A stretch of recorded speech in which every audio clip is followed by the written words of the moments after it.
Morning students, online lecture की कड़ी के अंदर मैं महिपाल सिंह एक बार फिर से आप सभी लोगों का स्वागत करता हूं। आज अपन पढ़ेंगे पीडियाट्रिक्स और जो एमएसएन की जो कंबाइंड क्लासेज है उसी के अंदर एक पीडियाट्रिक डिसऑर्डर है डायरिया, जो कि एडल्ट में भी हो सकता है और बच्चों में भी हो सकता है। तो आज अपन बात करेंगे डायरिया के बारे में। डायरिया क्या है? तो सबसे पहले बात करें जब डायरिया की कि डायरिया किस सिस्टम का डिसऑर्डर है, डायरिया कौन से सिस्टम का डिसऑर्डर है। तो सब क्या बताएंगे कि डायरिया क्या है? इंटेस्टाइन का क्या है? डिसऑर्डर, इंटेस्टाइनल डिसऑर्डर इसको बोल सकते हैं, अर्थात जीआई गैस्ट्रो जो इंटेस्टाइनल ट्रैक्ट है उसका क्या है? ये डिसऑर्डर है। ठीक है, अब देखो जीआई की बात करते हैं तो ये है अपना जीआई सिस्टम। ठीक है, यहाँ पे क्या है? ओरल कैविटी, जहाँ से अपन क्या करते हैं? फूड या वाटर का क्या करते हैं? इनटेक करते हैं, अर्थात या तो अपन क्या करते हैं? ईट करते हैं या फिर अपन क्या करते हैं? ड्रिंक करते हैं।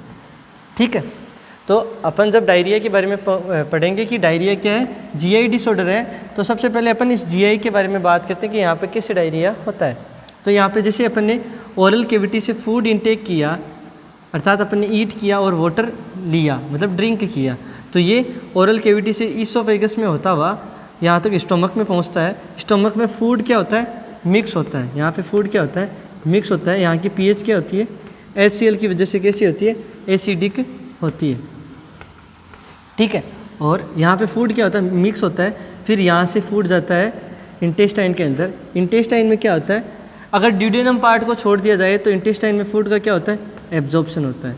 ड्यूडेनम तक तो क्या होता है? फूड का डाइजेशन होता है, क्योंकि ड्यूडेनम के अंदर क्या होता है? जो डक्ट ऑफ विरसंग वो ओपन हो रही है और वहाँ पे पेनक्रियाटिक जो जूस है, एंजाइम है, वो रिलीज़ हो रहे हैं और जो कार्बोहाइड्रेट और प्रोटीन का डाइजेशन और फैट का डाइजेशन करने में मदद कर रहे हैं। तो यहाँ पे फूड का एब्जॉर्प्शन होता है और फिर यहाँ से जो इम्पोर्टेंट चीज़ होती है, जो वाटर या जिसका तो लार्ज इंटेस्टाइन में वाटर का तो एब्जॉर्प्शन हो जाता है, और फूड के अंदर भी जो फूड का यहाँ पे मिक्सिंग होने के बाद, डाइजेशन होने के बाद में जो इम्पोर्टेंट होता है, जो बॉडी के लिए एसेंशियल होता है, उनका तो क्या हो जाता है? एब्जॉर्प्शन हो जाता है और वेस्ट प्रोडक्ट आगे की तरफ चला जाता है और आगे की तरफ लार्ज इंटेस्टाइन में पहुँचेगा, वहाँ पर वाटर का रीएब्जॉर्प्शन हो जाएगा और लगभग 150 ml जो फ्लूइड होगा वो स्टूल का पार्ट होता है और वेस्ट प्रोडक्ट के रूप में स्टूल यहाँ से पास आउट हो जाता है। एनएस से क्या हो जाता है? स्टूल पास आउट हो जाता है, अर्थात जो वेस्ट प्रोडक्ट है, जो बॉडी के लिए यूजफुल नहीं है, वो पास आउट हो जाते हैं। अब देखो बात आती है कि यहाँ मतलब ओरल कैविटी से लिया गया फूड ईसोफेगस से लेके और एनएस तक कैसे पहुँचा। तो यहाँ पे क्या होता है? इसी की जो जीआई सिस्टम होता है, जो इंटेस्टाइनल ट्रैक्ट होते हैं, इसी की खुद की एक फिजियोलॉजिकल एक्टिविटी होती है जिसको अपन क्या बोलते हैं? Peristaltic movement. जिसको अपन क्या बोलते हैं? Peristaltic movement. मतलब एक वेव लाइक मूवमेंट होते हैं, एक वेव लाइक मूवमेंट होते हैं, वेव लाइक मूवमेंट होते हैं ईसोफेगस से और इंटेस्टाइनल तक। तो वो वेव लाइक मूवमेंट क्या करते हैं? फूड को आगे की तरफ धकेलने के अंदर मदद करते हैं। अब देखो, अगर ये वेव लाइक मूवमेंट अगर बढ़ गए तो क्या होगा? उस फूड के ऊपर ज़्यादा दबाव पड़ेगा। फूड कैसा हो जाएगा? जो फूड की जो अपन बोल सकते हैं कि नेचर होगी, वो कैसी हो जाएगी? थोड़ा सा लूज और वाटरी टाइप की हो जाएगी, क्योंकि ये मूवमेंट हो जाएंगे। जब बढ़ेंगे ये मूवमेंट तो क्या होगा? फूड का जितना एब्जॉर्प्शन होना होता है उतना एब्जॉर्प्शन नहीं हो पाएगा, जल्दी फूड आगे जाएगा और पार्शियली एब्जॉर्ब्ड फूड ही बाहर निकल जाएगा। मतलब वो वाटरी और लूज टाइप का फूड होगा, मतलब उसमें से फूड के अंदर से जो वाटर कंटेंट हो या इंपॉर्टेंट चीज़ें, उनका प्रॉपरली एब्जॉर्प्शन नहीं हो पाएगा।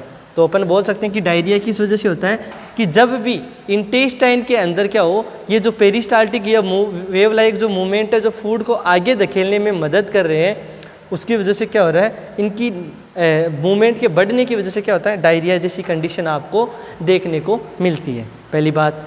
अब अपन बात करते हैं डायरिया की एग्जैक्ट डेफिनेशन की।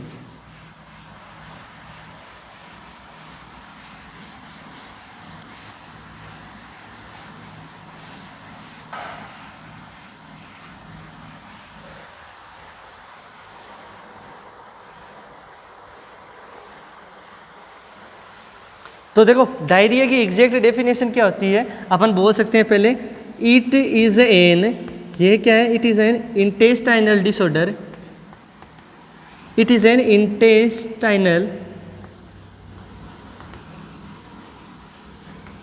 disorder where due to the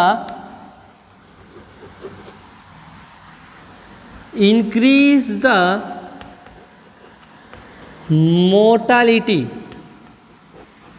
और क्या बोल सकते हैं, इंक्रीज द पेरिस्टाल्टिक मूवमेंट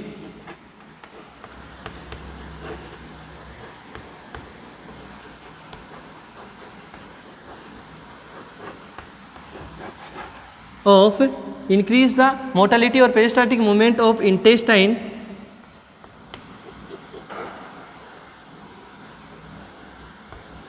अब देखो यहाँ तक, देखो यहाँ तक क्या लिखा कि भाई एक इंटेस्टाइनल डिसऑर्डर है जहाँ पे क्या होता है, जो इंटेस्टाइनल या इंटेस्टाइनल मोटिलिटी है, इसके जो पेरिस्टाल्टिक मूवमेंट है वो बढ़ जाते हैं, और जिस वजह से क्या होता है, विच लीड्स टू द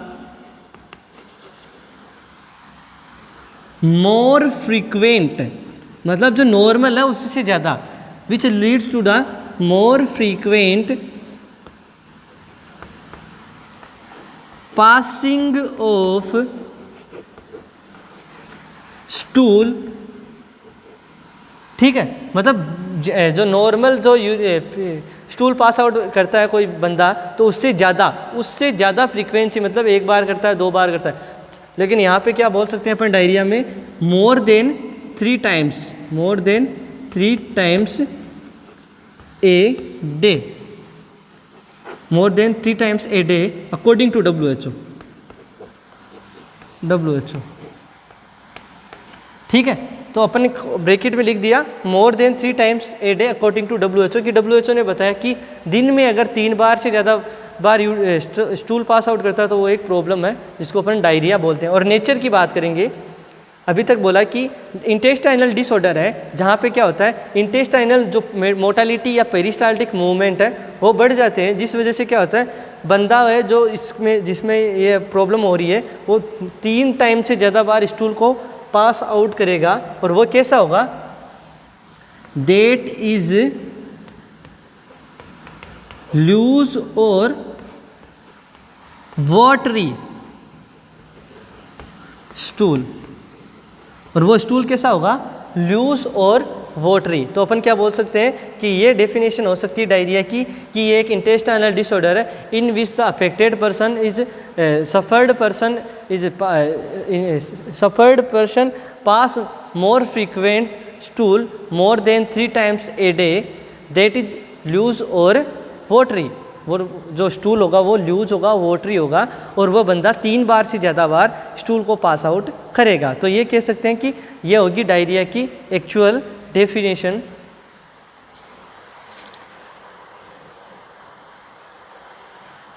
अब देखो यहीं पे वही पेरिस्टाल्टिक मूवमेंट बढ़े हैं, इसी वजह से, तो कारण एक तो क्या हो गया, पेरिस्टाल्टिक मूवमेंट बढ़ना, और नेचर क्या हो गया कि वाटरी और लूज स्टूल का आना। तो आप डेफिनेशन में नॉर्मल क्या बोलते हो कि कोई पूछे तो कि भाई एक इंटेस्टाइनल डिसऑर्डर है जहाँ पे लूज और वाटरी स्टूल पास आउट करता है बंदा, और 3 बार से ज़्यादा बार स्टूल को पास आउट करता है एक दिन में, तो वो क्या है, डायरिया होगा। और कारण क्या होगा, पेरिस्टाल्टिक मूवमेंट का बढ़ना, ठीक है। तो डेफिनेशन काफ़ी चीज़ें बयां कर देती है अपने आप में ही, तो इस चीज़ को समझने की ज़रूरत होती है सिर्फ। अब अपन बात करेंगे डायरिया के क्लासिफिकेशन के बारे में। तो डायरिया का जो क्लासिफिकेशन होगा वो 3 टाइप्स में बांटा गया है। जो फर्स्ट है वो होगा ड्यूरेशन के आधार पे। अगर क्लासिफिकेशन की बात करें तो जो फर्स्ट होगा क्लासिफिकेशन वो होगा ड्यूरेशन के बेस पे, समय अवधि के आधार पे। तो फर्स्ट जो ड्यूरेशन के बेस पे एक होगा एक्यूट मतलब शॉर्ट ड्यूरेशन बोल सकते हैं, शॉर्ट ड्यूरेशन, या फिर इसको बोल सकते हैं सडन मतलब अचानक जो डायरिया हो रहा है, जो सडन हो रहा है डायरिया, और जो डायरिया शॉर्ट ड्यूरेशन का उसको बोलेंगे एक्यूट, और क्रोनिक जो क्या है परसिस्टेंट है, मतलब बना हुआ है लंबे समय तक, परसिस्टेंट।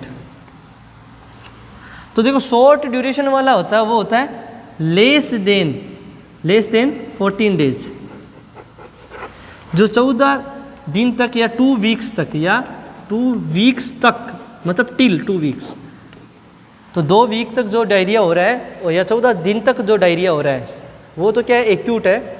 और क्रोनिक क्या होगा मोर देन 14 डेज या मोर देन 2 वीक्स, 2 दिन से ज़्यादा वक्त तक जो लगातार चल रहा है डायरिया उसको बोलेंगे क्रोनिक डायरिया। तो एक तो क्या है ड्यूरेशन के बेस पे, दूसरा है क्लिनिकल के बेस पे, दूसरा होगा क्लिनिकल के बेस पे। क्लिनिकल के बेस पे भी इसको दो भागों में बांट सकते हैं अपन। क्लिनिकल पर एक तो क्या होगा वोटरी, क्लिनिकल में एक तो होगा वोटरी, और वोटरी स्टूल किस में पास करते हैं, अपन ने पढ़ा था कि कोलेरा, जिसमें अपन ने राइस वाटरी स्टूल के बारे में पढ़ा है। कोलेरा में क्या होगा राइस वाटरी स्टूल, या फिर बोल सकते हैं टाइफॉइड, जिसमें पी सूप स्टूल, टाइफॉइड। तो यहाँ पे जो वाटरी स्टूल देखने को मिलेगा। दूसरा होगा डिजेंट्री, जिसमें क्या होगा ब्लड और म्यूकस दोनों होगा। तो एक तो होगा वाटरी स्टूल, एक होगा ब्लडी स्टूल।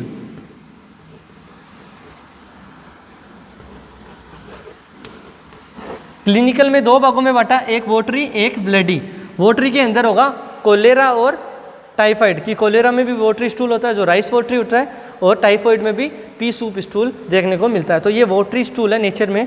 और दूसरा ब्लडी के अंदर क्या होता है डिजेंट्री में क्या होता है ब्लड विद म्यूकस।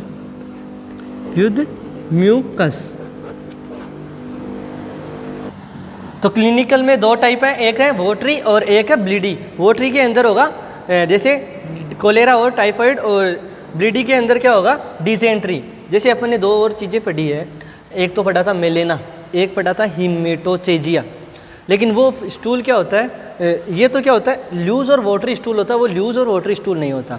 उसमें इतना ही होता है कि एक तो होता है ओकल्ड ब्लड, ठीक है, एक तो होता है ओकल्ड ब्लड जो जैसा मेलेनिया में पढ़ा डार्क ब्लड होता है, डार्क स्टूल होता है। उसमें कारण हो सकता है कि आप कोलोइड बिस्मथ सबसिट्रेट जो ड्रग्स यूज ली जाती है पेप्टिक अल्सर के अंदर, जो एच पाइलरी को ट्रैप करने के लिए। इसके अलावा एक होता है आयरन, तो उस वजह से क्या मेलेना हो सकता है, ओकल्ड ब्लड आ सकता है थोड़ा बहुत। इसके अलावा हेमेटोचेजिया जिसमें फ्रेश ब्लड होता है, लेकिन वो स्टूल की नेचर अलग होती है। ये स्टूल लूज और वोटरी होता है डिसेंट्री के अंदर, जिसमें ब्लड विद म्यूकस होता है। तो 2 टाइप तो हो गए। एक तो ड्यूरेशन के आधार पर क्लासिफिकेशन था, जिसमें एक्यूट और क्रोनिक। एक्यूट 14 दिन तक, क्रोनिक 14 दिन से ज़्यादा जो लगातार चल रहा है। फिर क्लिनिकल में एक वोटरी और एक ब्लीडी, ठीक है। वोटरी के अंदर अपन ने टाइफॉइड और कोलेरा, और ब्लीडी में डिसेंट्री। और तीसरा जो क्लासिफिकेशन होगा वो क्या होगा फिजियोलॉजिकल। और फिजियोलॉजिकल में अपन अलग अलग टाइप पढ़ेंगे।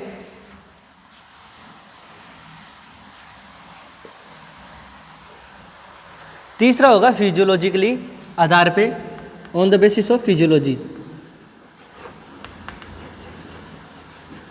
फिजियोलॉजी में जो पहला होगा वो होगा सिक्रेटरी। देखो सिक्रेटरी नाम से पता चल जाएगा कि यहाँ क्या होता है। यहाँ पे क्या होता है, जो फूड का जो यानी वाटर और जो भी कंटेंट है जीआई सिस्टम के अंदर, जो भी कंटेंट जाता है उसका एब्जॉर्प्शन नहीं होता। तो यहाँ पे क्या लिख सकते हैं, नो एब्जॉर्प्शन। सिक्रेटरी में क्या होगा, एब्जॉर्प्शन नहीं होगा। जो जीआई की जो लाइनिंग होगी वो क्या होगी, अफेक्ट हो जाएगी किसी भी कारण से। लाइनिंग होगी जीआई की, वो भी किसी भी कारण से अफेक्ट होगी। इस वजह से क्या होगा, वो खुद सिक्रेशन पार्शियली रूप से, एक्टिवली रूप से वो खुद कुछ चीज़ें सिक्रेट करेगी, ठीक है। वो जीआई सिस्टम है, गैस्ट्रोइंटेस्टाइनल सिस्टम है, उसकी जो लाइनिंग होगी वो कुछ चीज़ें एक्टिवली सिक्रेट करेगी और साथ ही साथ जो कंटेंट जो एब्जॉर्प्शन करना चाहिए था वो एब्जॉर्ब नहीं कर पाएगी। तो सिक्रेटरी में क्या होगा, एब्जॉर्प्शन नहीं होगा, जीआई की लाइनिंग किसी कारणवश से अफेक्ट होगी और अफेक्ट होने से क्या होगा, जो कंटेंट होगा उसको एब्जॉर्ब नहीं कर पाएगी, एक चीज़। दूसरी बात, खुद एक्टिवली कुछ सिक्रेशन करेगी। ठीक है। दूसरा जो टाइप है वो है ऑस्मोटिक। ऑस्मोटिक में क्या होगा, वाटर का जो आउटपुट होगा वो इंक्रीज हो जाएगा, इंक्रीज वाटर आउटपुट, मतलब मोर जो वाटरी स्टूल पास आउट होगा, मोर वाटरी स्टूल पास आउट होगा, कि वाटर का क्या होगा, एब्जॉर्प्शन नहीं हो पाएगा। तीसरा है एक्सुडेट।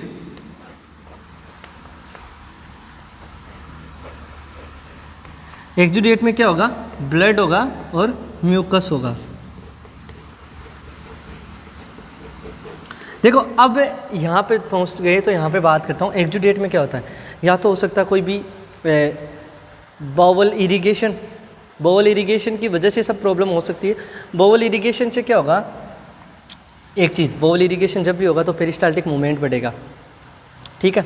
दूसरा, बाउल इरिगेशन होगा तो हो सकता है किसी इन्फेक्शन का होने का चांस रहे, इन्फेक्शन हो सकता है, इन्फेक्शन से इन्फ्लामेशन हो सकता है। ठीक है। तो ब्लड विद म्यूकस होता है एक्सुडेट, और ब्लड विद म्यूकस कब देखने को मिलेगा, जब भी कोई होगा बाउल इरिटेशन की वजह से, बाउल इरिटेशन की वजह से। ठीक है। अब जो फोर्थ और फिफ्थ नंबर है इसी के अंदर, फोर्थ और फिफ्थ नंबर, फोर्थ होगा इन्फ्लामेटरी,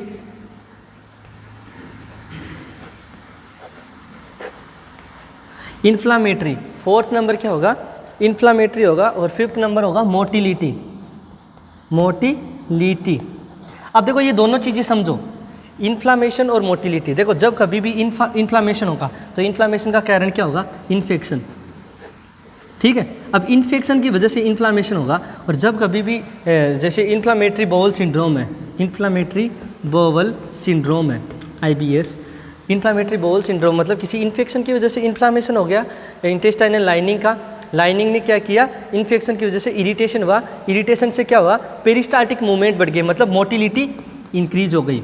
तो इन्फेक्शन और इन्फ्लामेशन की वजह से मोटिलिटी इंक्रीज हो गई।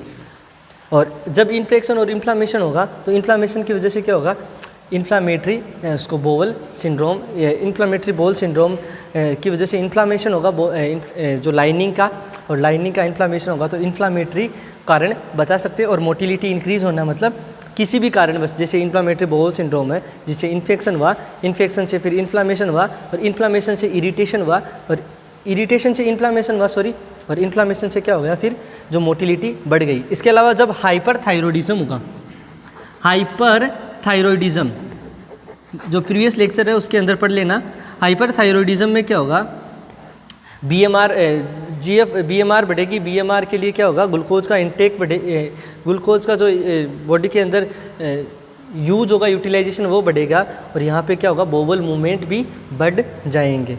ठीक है। तो ये चीज़ें ध्यान में रखनी है।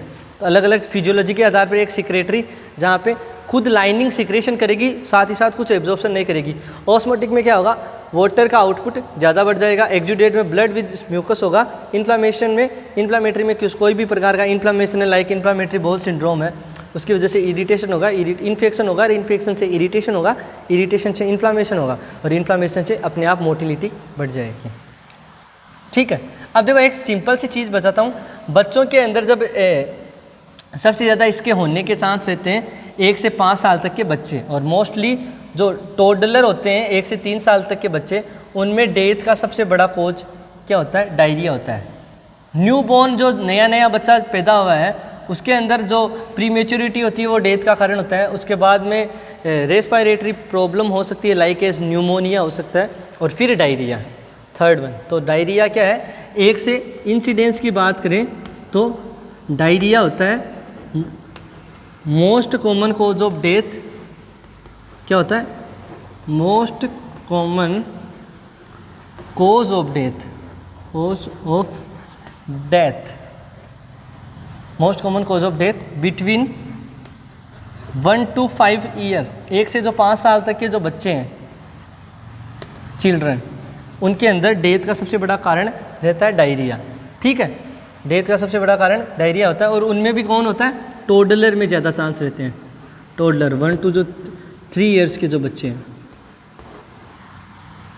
ठीक है, उनके अंदर ये देखने को मिलता है। देखो बच्चों में क्या होता है, बच्चों के अंदर जब अपन मास्लो हायरार्की नहीं, सिगमंड फ्रॉइड की जो थ्योरी पढ़ते हैं, उसके अंदर जो फर्स्ट 1 साल तक के जो बच्चे होते हैं उनमें क्या होता है, ओरल स्टेज रहती है। मतलब बच्चों के हाथ में जो भी कुछ आता है उसको मुंह में ले लेते हैं। ठीक है, मतलब जो भी होगा उसको खाने की कोशिश करेंगे और जो भी कंटेंट है वो लेंगे, वो क्या जाएगा, इंटेस्टाइन के अंदर जाएगा। अब इंटेस्टाइन को जाके जो भी चीज़ छेड़ेगा तो इंटेस्टाइन क्या हो जाएगी, इरिटेट हो जाएगी। और जब इंटेस्टाइन इरिटेट होगी तो क्या होगा, इंटेस्टाइन के अंदर जो मूवमेंट है, बोवल मूवमेंट, वो बढ़ जाएंगे। ठीक है, तो यहाँ पे क्या होगा, फ्लूइड का ज़्यादातर लॉस होगा। तो मतलब इंटेस्टाइन को छेड़ने की वजह से, इंटेस्टाइनल इरिटेशन की वजह से क्या होगा, डायरिया होने के चांस सबसे ज़्यादा रहते हैं, क्योंकि उससे पेरिस्टाल्टिक मूवमेंट बढ़ते हैं।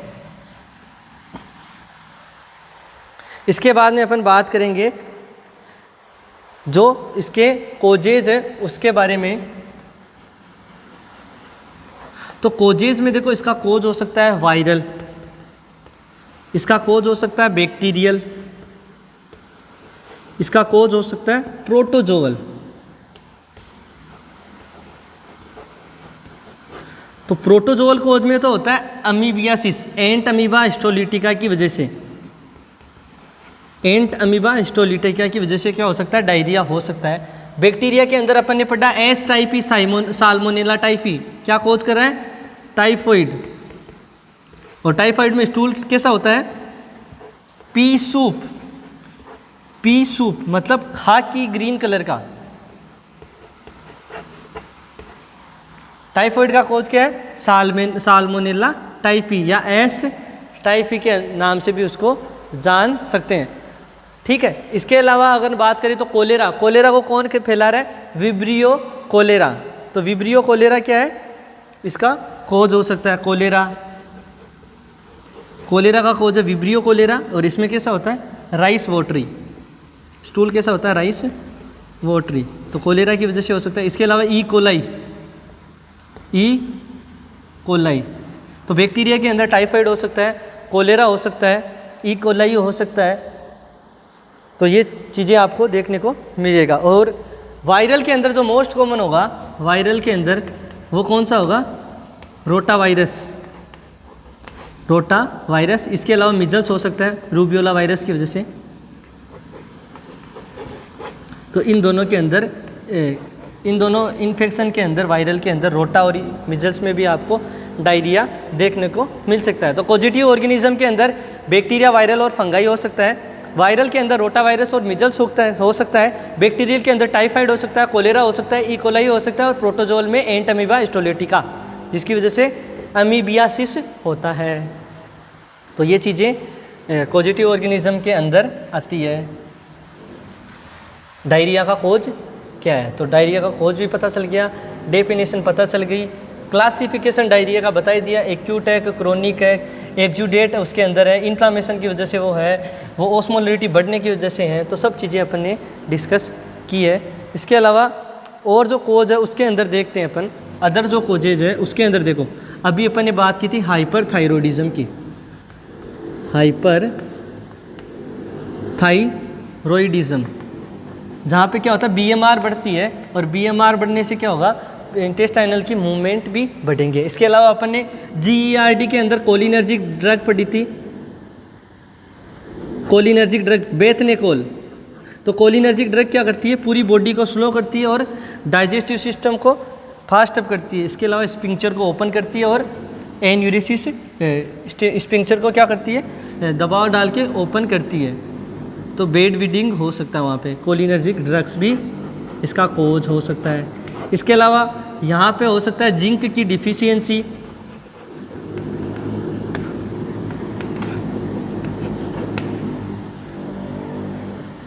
कोई भी बैक्टीरिया, वायरस, फंगल। इसके अलावा हाइपरथायरॉयडिज्म, इसके अलावा कोलिनर्जिक ड्रग, ठीक है, इसने पैरासिम्पैथेटिक सिस्टम को स्टिमुलेट किया। वेगस नर्व स्टिमुलेशन हो सकता है, vagus nerve stimulation. Vagus nerve ने भी क्या किया, parasympathetic activation like as body system को स्लो किया और जीआई सिस्टम को fast up. Vagal nerve stimulation. तो जिंक की डिफिशियंसी की वजह से ऐसा हो सकता है, हाइपरथायरॉयडिज्म की वजह से हो सकता है, हाइजीन कम रखने की वजह से हो सकता है, पुअर हाइजीन की वजह से हो सकता है, पुअर हाइजीन की वजह से हो सकता है। इसके अलावा कंटामिनेटेड फूड, टाइफाइड इसी की वजह से तो हो रहा है, कंटामिनेटेड फूड, कंटामिनेटेड फूड की वजह से हो सकता है। इसके अलावा लो सोशियो इकोनॉमिक स्टेटस हो सकता है, लो सोशियो इकोनॉमिक स्टेटस।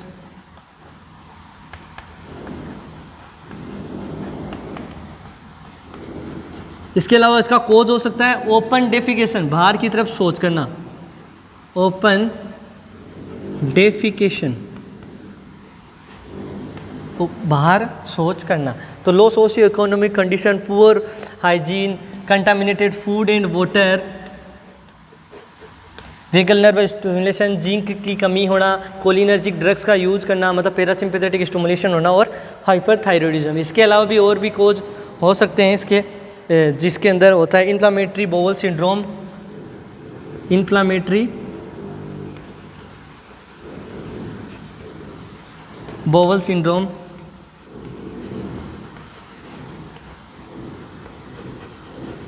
इसके अलावा हो सकता है बोवल इरिटेशन, बाउल इरिटेशन।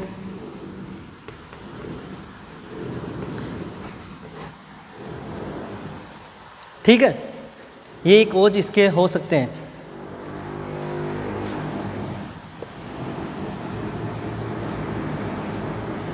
अब देखो, नॉर्मली आपको एक बार मैं वापस बता देता हूँ। जैसे आपने कोई भी फूड इनटेक किया,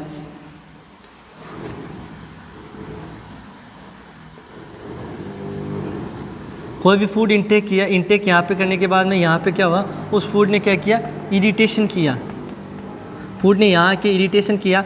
जब फूड यहाँ पे इरिटेशन करेगा तो यहाँ पे फूड इरिटेशन करने की वजह से क्या होगा, फूड कंटेंट क्या होगा, बाहर निकलेगा। तो यहाँ पे हो सकता है आपके नोजिया हो सकता है इरिटेशन की वजह से, वोमिटिंग हो सकता है, आपके एब्डोमिनल पेन हो सकता है,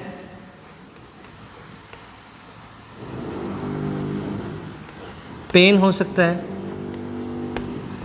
ठीक है, अपन क्या पढ़ रहे हैं, इसके कोज पढ़ रहे हैं। अब मैं बात कर रहा हूँ साइन सिम्टम्स के बारे में।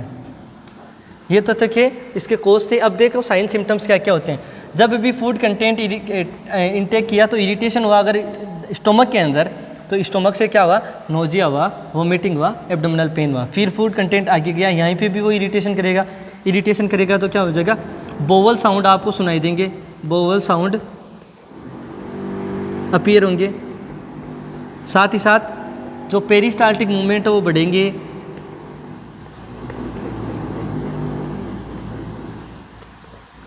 पेरिस्टाल्टिक वो मूवमेंट वो क्या होंगे, इंक्रीज होंगे। ठीक है, अब उनको एक बार मैं मिटा देता हूँ।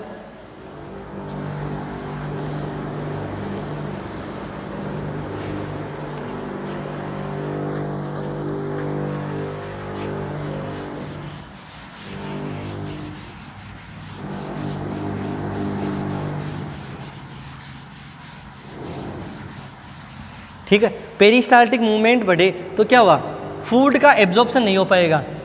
ठीक है, पेरिस्टाल्टिक मूवमेंट बढ़ेंगे तो क्या होगा, no food absorption, no food absorption. ठीक है, दूसरी बात, कारण इरिटेशन की वजह से क्या हुआ, फूड का एब्जॉर्प्शन नहीं हुआ। दूसरी बात, अगर इन्फ्लामेटरी बोवल सिंड्रोम है तो वहाँ पे भी इन्फेक्शन है और फूड का इन्फ्लोमेशन एब्जॉर्प्शन नहीं हो पाएगा। फूड का एब्जॉर्प्शन नहीं होगा तो क्या होगा, फ्लूइड लॉस होगा, फ्लूइड लॉस होगा। फ्लूइड लॉस होगा तो क्या होगा, फ्लूइड लॉस होगा तो डिहाइड्रेशन होगा, डिहाइड्रेशन होगा। अब जब बॉडी के अंदर फ्लूइड की कमी हो गई, मतलब अब सेल के अंदर हाइपोक्सिया जैसी कंडीशन हो सकती है, तो इसके लिए कंपनसेटरी मैकेनिज्म बॉडी क्या करेगी कि सेल को क्या पहुंचाना है, सेल को तो ब्लड चाहिए, ऑक्सीजन चाहिए, और ऑक्सीजन ब्लड के थ्रू जाता है, और ब्लड का कंटेंट जिसके अंदर प्लाज्मा भी होता है, तो फ्लूइड की वॉल्यूम घट गई। तो यहाँ पे आपको क्या देखने को मिलेगा, हार्ट रेट इंक्रीज देखने को मिलेगी, हार्ट रेट आपको इंक्रीज देखने को मिलेगी। जब भी डिहाइड्रेशन होगा तो हार्ट रेट इंक्रीज देखने को मिलेगी। दूसरी बात, वाटर की जब भी कमी होगी बॉडी के अंदर तो बॉडी टेम्परेचर भी क्या होगा, अल्टर्ड होगा, तो यहाँ पे भी इंक्रीज बॉडी टेम्परेचर देखने को मिलेगा, बॉडी टेम्परेचर भी आपको इंक्रीज देखने को मिलेगा, हार्ट रेट आपको इंक्रीज देखने को मिलेगी। दूसरी कंपनसेटरी मैकेनिज्म क्या होगी, टेकीपीनिया, रेस्पिरेटरी रेट, टेकीपनिया भी देखने को आपको मिलेगा। ठीक है, अब देखो क्या हो रहा है, फूड का एब्जॉर्प्शन नहीं हो रहा, एब्जॉर्प्शन नहीं हो पा रहा,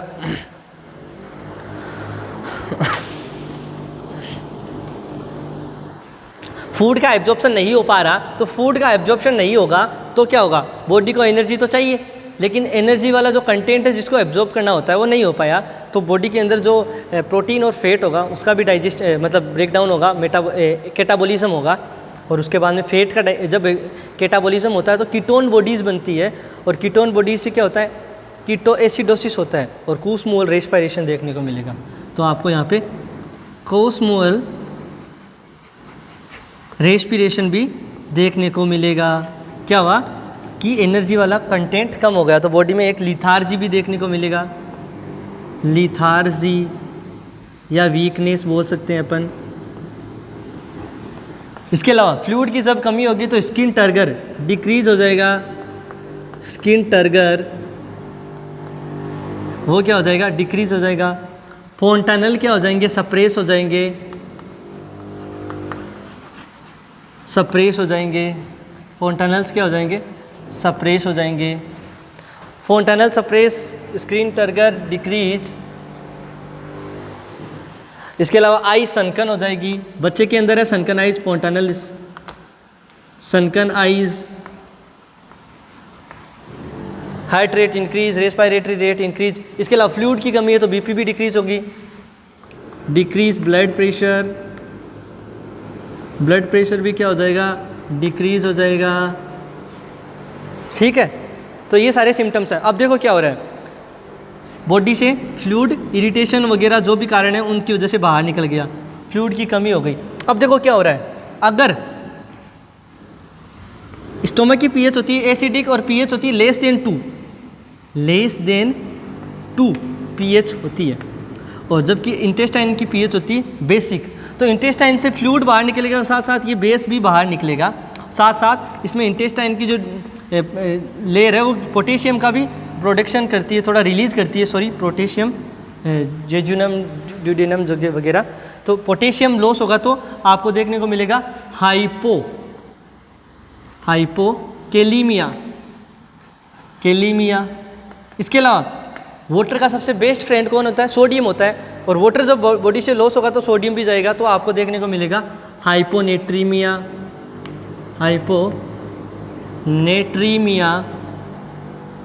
हाइपोकेलीमिया देखने को मिला, हाइपोनेट्रीमिया देखने को मिला। इसके अलावा जब बेस बॉडी से बाहर निकल जाएगा तो 2 चीज़ें होती है, एसिड और बेस। बेस निकल गया मतलब बेस नीचे चला गया तो एसिड का लेवल अपने आप बढ़ गया, तो यहाँ पे मेटाबॉलिक एसिडोसिस होगा, और मेटाबॉलिक एसिडोसिस में कूसमोल रेस्पिरेशन भी आपको देखने को मिलता है। कीटोन बॉडीज़ खुद भी एसिडिक नेचर की होती है, तो वो भी कारण है। तो 2 चीज़ें एक साथ जुड़ गई, एक तो क्या हुआ, बॉडी में एनर्जी के लिए फैट का डाइजेशन करना पड़ा जिससे कीटोन बॉडीज़ बनी, कीटोन बॉडीज़ एसिडिक नेचर की होती है तो एसिडोसिस होता है। दूसरी बात, बेस बॉडी से बाहर निकल चुका है, उस वजह से भी क्या हो गया, मेटाबॉलिक एसिडोसिस हो गया। ठीक है, और रेस्पिरेशन आपको डीप लेबार्ड देखने को मिलेगा, कूसमोल रेस्पिरेशन, और यहाँ पे बोल सकते हैं मेटाबॉलिक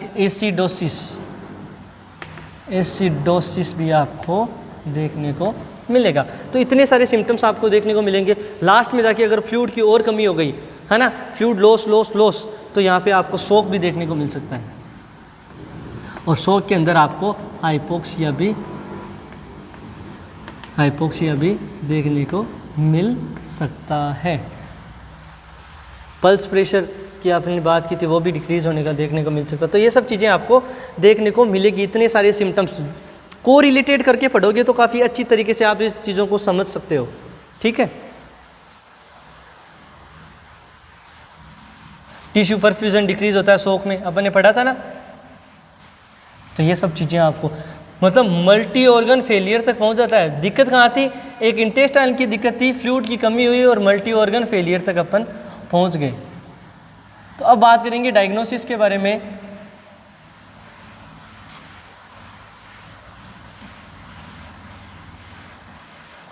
अब बात करेंगे डायग्नोसिस के बारे में। डायग्नोसिस में अपन क्या करते हैं, पहली बात हिस्ट्री कलेक्शन करते हैं। हिस्ट्री कलेक्शन, तो पहली बात पूछते हैं कि ड्यूरेशन क्या है डायरिया की, कितने दिन से डायरिया हो रहा है। ठीक है, इसके अलावा जो स्टूल है, हिस्ट्री में तो ड्यूरेशन देखेंगे, डायरिया प्रीवियस कोई ड्यूरेशन हुआ है, प्रीवियस कोई इन्फेक्शन हुआ है वो। उसके बाद में स्टूल के अंदर एग्जामिनेशन करेंगे तो स्टूल कल्चर देखेंगे। टाइप ऑफ स्टूल क्या है, लूज है या वोटरी है, लूज है या वोटरी है। उसके बाद में कलर देखेंगे, कलर में देखेंगे कि राइस वोटरी स्टूल है या फिर पी सूप स्टूल है। तो कलर से अपन पता लगा सकते हैं कि कौन सा इन्फेक्शन है। पी सूप स्टूल है, टाइफॉइड है, राइस वोटरी है, कोलेरा है। तो माइक्रो ऑर्गेनिज्म का पता लगा सकते हैं। ब्लड वगैरह है उसके अंदर तो डिजेंट्री है, ये सब पता लगा सकते हैं। स्टूल का कल्चर किस टाइप का स्टूल है, तो स्टूल का कल्चर से, स्टूल के कलर से अपन पता लगा सकते हैं कि स्टूल प्रॉब्लम क्या है उस व्यक्ति के।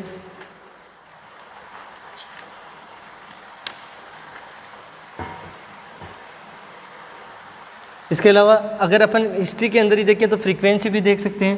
फ्रीक्वेंसी किस लिए कि माइल्ड डायरिया है, मॉडरेट डायरिया या सीवियर, क्योंकि फ्रीक्वेंसी के आधार पर अपन मैनेजमेंट करते हैं।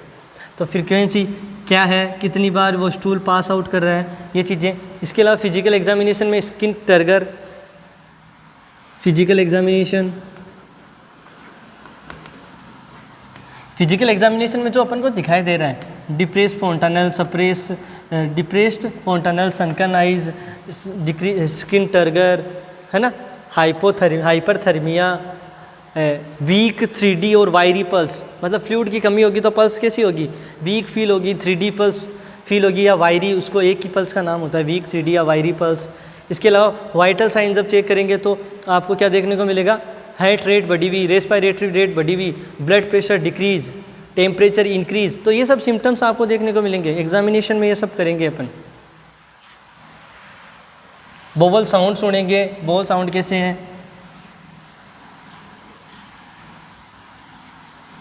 Inspection, palpation, perfusion, auscultation. तो यहाँ पे क्या करेंगे अपन, इंस्पेक्शन, ऑस्कल्टेशन, परफ्यूजन और पाल्पेशन। पाल्पेशन सबसे लास्ट में करेंगे क्योंकि बोवल साउंड और ज़्यादा इंक्रीज हो सकते हैं। पाल्पेशन जीआई मोटिलिटी बढ़ा सकते हैं, इसलिए पाल्पेशन सबसे लास्ट में करेंगे फिजिकल एग्जामिनेशन में। ठीक है, तो ये सब चीज़ें अपन करेंगे। इसके अलावा अपन बात करें यहाँ पर तो मैनेजमेंट की बात करेंगे हम, मैनेजमेंट की बात करेंगे। तो देखो मैनेजमेंट कैसे करेंगे, सबसे पहले अपन क्या करेंगे, उस व्यक्ति को क्या क्या देंगे। तो पहले डायरिया कैसा है, माइल्ड है, मॉडरेट है या सीवियर है। माइल्ड है, मॉडरेट है या सीवियर है। अगर माइल्ड है तो माइल्ड में क्या होता है, जो less than 5 times stool pass out करेगा वो। यहाँ पे लिख सकता हूँ स्टूल पासिंग टाइम। तो स्टूल पास टाइम कितनी बार करता है, लेस देन अगर 5 टाइम है तो माइल्ड है, 5 to 10 टाइम्स है तो मॉडरेट है, और मोर देन अगर 10 टाइम्स है तो वो क्या सीवियर है। और इसमें जो बॉडी वेट है, लॉस ऑफ बॉडी वेट है, वो कितना होगा, 5% होगा, लेस देन,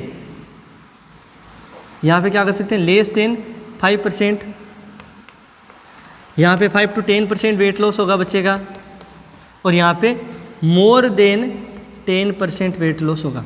अब देखो क्या ये किस लिए लिखा, क्योंकि माइल्ड के अंदर और मॉडरेट के अंदर तो अपन क्या देंगे, ORS दे सकते हैं, ओरल रिहाइड्रेशन सॉल्यूशन, जीवन रक्षक घोल के नाम से जानते हैं। इसके अंदर ORS से काम नहीं चलेगा, आगे शॉक जैसी कंडीशन आ सकती है, तो इसमें अपन IV इन्फ्यूज़न करेंगे, इंट्रावेनस फ्लूइड इन्फ्यूज़ करेंगे, फ्लूइड क्या करेंगे, इन्फ्यूज़ करेंगे, जिसमें RL देंगे।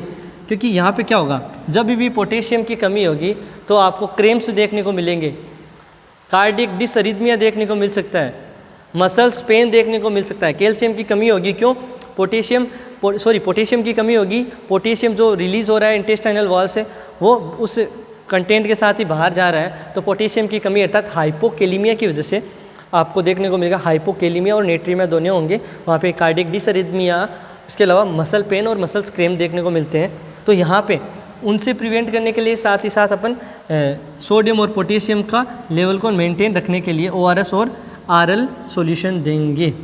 अब देखो ORS की बात करेंगे अपन, ORS में क्या क्या होता है।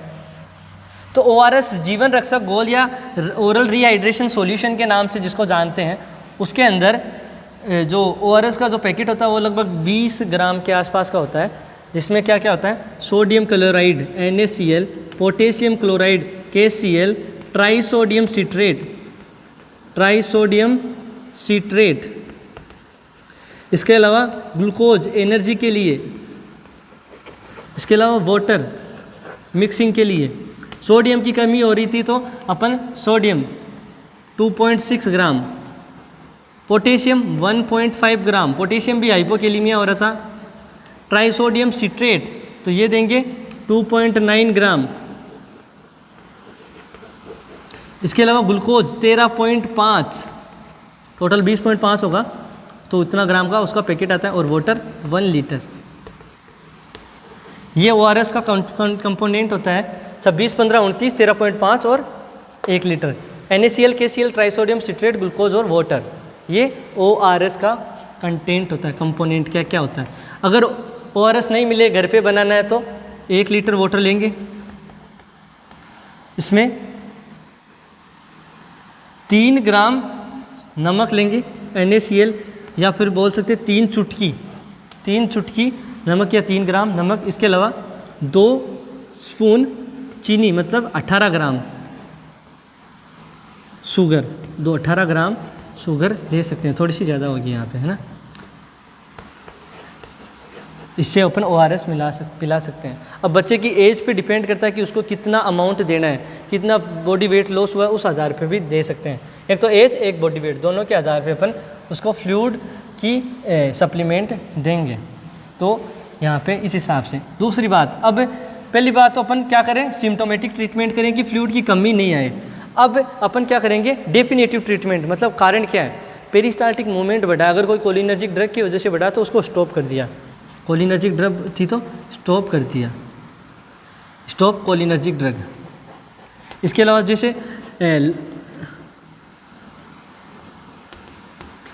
अलावा जैसे उसको क्या करेंगे अपन, कारण क्या है, कारण के आधार पे एक तो देंगे लोपेरामाइड, एंटी डायरियल होगी, लोपेरामाइड जो क्या होगी, anti diarrhoeal, drug of choice होती है डायरिया के अंदर। वैसे अगर कारण का ना पता हो तो ये पेरिस्टाल्टिक मूवमेंट को डिक्रीज करने में कहीं ना कहीं मदद करती है। इसके अलावा एंटीबायोटिक देंगे कि किस ऑर्गेनिज्म के वजह से हो रहा है, एंटीबायोटिक्स देंगे। एंटीबायोटिक्स में होगी डॉक्सीसाइक्लिन,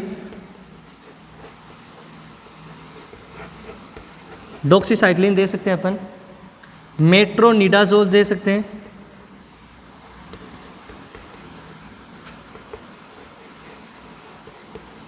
डॉक्सीसाइक्लिन दे सकते हैं, मेट्रोनिडाजोल दे सकते हैं, सेफ्ट्रियाक्सोन,